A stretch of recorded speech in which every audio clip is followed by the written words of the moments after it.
Karena gua tuh bosen banget ya, udah pakai HP jadul, lahirnya di Android 8 ya kan, Poco F1 cuy.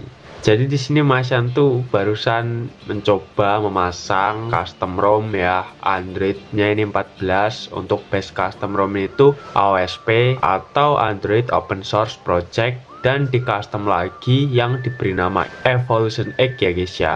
Dan untuk versi Androidnya ini udah yang terbaru, yaitu 14 cuy, upside down cake ya untuk codename versi Androidnya gitu. Dan untuk versi Evolution X nya ini udah 9.0. Untuk patch security-nya ini juga udah lumayan terbaru ya. Untuk kernelnya di sini Masyan juga udah custom pakai kernel yang support kernel SU. Jadi Masyan bakal root pakai kernel SU, nggak pakai Magisk Manager. Jadi sebenarnya sih plus minus ya guys ya. Cuman di sini kalau misal metode root itu ya kernel SU, terus Magisk, terus patch. Jadi ada 3. Kalian cuman bisa pilih salah satu gitu. Karena ya kalau kalian gabung ya nggak mungkin, buat apa gitu kan, percuma gitu. Jadi pilih salah satu aja sesuai kebutuhan kalian gitu. Nah di sini Masyan bakal coba nge-review customisasi yang terbaru ya di custom ROM ini ya, Evolution X plus Android 14. Jadi ya kalau misalkan pengen naikin versi Android yang ada di HP kalian, kalau misal udah mentok dari pabrikannya ya pakai custom ROM. Tapi nggak semua HP kan ada source custom ROM-nya gitu, atau ada developer yang ngembangin sebuah ROM. Jadi kalian tuh jangan salah beli HP cuy. Oke, di sini untuk custom ROM Evolution X ini sendiri yang versi 9.0 ini mempunyai customisasi ya seperti biasa. Di setiap jenis custom ROM itu beda-beda customisasinya dan bernama Evolver ya ini ya. Kita langsung coba aja masuk ke menu tema.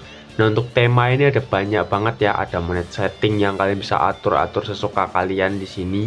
Untuk di bagian sistem fontnya kalian juga bisa ubah sesuka kalian, lock screen, terus ada icon-iconnya juga, navigation, dan di sini masih banyak banget, kalian bisa ubah sendiri aja gitu. Nah untuk di bagian status bar di sini juga ada, kalian bisa customisasi mulai dari icon baterai ya. Nih ada banyak banget customisasinya, tinggal dicoba sendiri aja.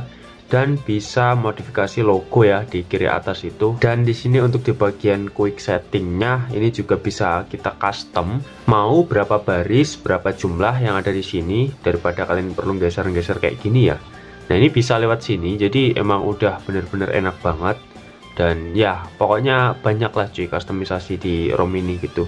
Island notification ya, ini seperti dynamic island yang ada di iPhone 14 series ya kalau nggak salah sih. Intinya nggak perlu ganti HP kalau kalian pengen ngikutin tren pakai custom ROM. Fiturnya itu lebih baru, apalagi yang berjalan di Android versi terbaru. Oke, untuk di bagian power menu ini bisa kita custom. Kalau misal kita itu neken tombol power secara tahan, nah ini kita bisa custom mau apa aja yang mau ditampilin. Kalau Masyan biasanya cuman advance reboot. Jadi kalau misal kita pilih gini, nah kita bisa masuk ke recovery, bootloader, atau reboot gitu. Ini bakal mempermudah kita saat kita bolak-balik ke custom recovery atau bootloader gitu. Semisal kita perlu aksesnya. Jadi nggak perlu tekan tombol kombinasi voluman, nggak perlu, cukup power aja ditahan ya udah gitu. Oke, dan di sini miscellaneous, di sini ada beberapa fitur tambahan cuy yang nggak ada di versi Android atau versi OS sebelumnya, yang bener-bener ya lumayan langka sebenarnya sih guys ya. Nah di sini untuk allow application downgrade ini buat ngizinin aplikasi itu diturunin versinya.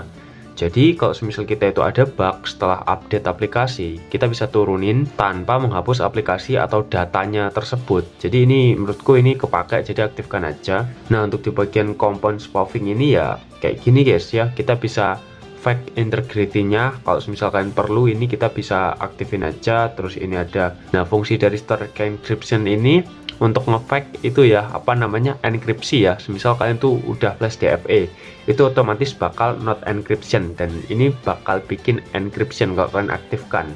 Karena masih nggak ngeflash DFA jadi ini nggak perlu. Dan di sini ada juga unlock settingan FPS in game. Sebenarnya ini nggak cuman FPS in game ya, tapi grafik juga ngaruh.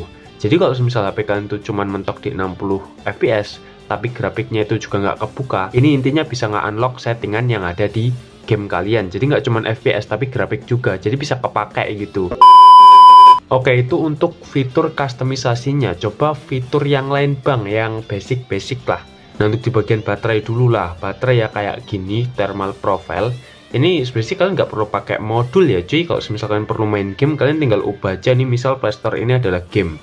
Tuh ada gaming, performance, streaming, dan ya biasanya ada lagi, cuman ini cuman 3 aja pilihannya. Yang satunya ini default, jadi terserah kalian. Jadi ini udah menyesuaikan thermal sesuai ROM kalian gitu. Jadi thermal itu dipecah lagi, nggak cuman dari ROM atau bisa disable atau enggak gitu. Tapi ada yang dari kernel juga gitu.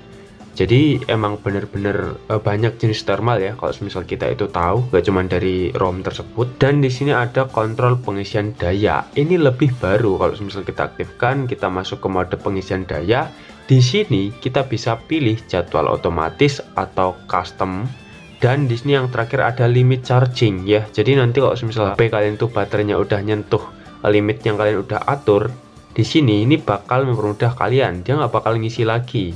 Ini cocok buat kalian yang semisal itu ngecas sebelum tidur. Untuk informasi baterai ya kayak gini, ini menurutku lebih detail dan lebih simpel juga, tinggal kita baca aja. Jadi kita nggak perlu melihat ada indikatornya itu ya. Dan untuk widget baterainya kita juga bisa custom layaknya HP Google Pixel ya. Di sini kalian bisa lihat sendiri. Oke, untuk di bagian suara di sini seperti biasa, kalau misal custom ROM itu biasanya ada kayak ala-ala Dolby Atmos, cuman itu kita perlu earphone yang berkualitas di bagian Mi Sound Enhancer ini. Nah, kita bisa aktifkan aja.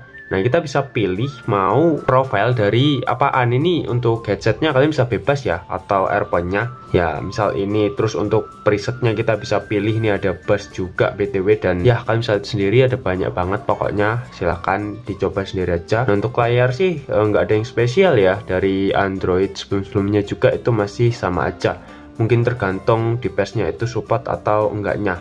Nah, untuk di bagian wallpaper dan gaya ini kita bisa lebih sesuka kita custom ya. Misal logo jam ini kita bisa custom kayak gini seperti Android 13.12 sih. Cuman tetap ada perbedaan. Nih kayak gini ya, ini bisa lebih langsung gitu. Nah, untuk di bagian sistem ini juga udah ada perbedaan ya. Profil sistem ini udah dari Android 13, masih ngerti ya. Cuman kalau misalkan itu nggak kepake ya nggak usah dipakai gitu, karena itu nggak penting gitu. Dan di sini ada terjemah langsung. Ini fitur AI yang kalian bisa pakai ya. Kalau misalkan nggak bisa bahasa Inggris, pakai aja ini, nanti otomatis bakal nge-translate. Oke, jadi kayak gini aja untuk pembahasan di video kali ini. Jadi intinya sedikit singkat review kustomisasi. Di setiap custom ROM itu ada yang mirip dan mungkin beberapanya ada yang beda juga, gak ada yang sama. Silahkan kalian coba aja di device kalian masing-masing kalau kalian penasaran. Nih ya untuk ROM-nya ya guys ya, kalian bisa lihat sendiri, kalian bisa download aja. Ini khusus buat ini device ini nih yang seperti ada di nama.